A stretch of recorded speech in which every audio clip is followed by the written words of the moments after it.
పండించే కొత్త ఉదయం నువ్వా. గుండెల్లో నిండి ఎగసే కష్టాలనే తరిమే కొండల్లో ఉండే దైవం నువ్వా.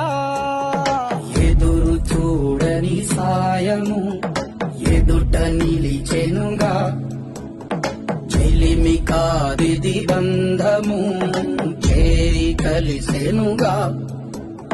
శివుని శిరసున గంగతో పుడమినే తడిపిన అపర భగీరథుడు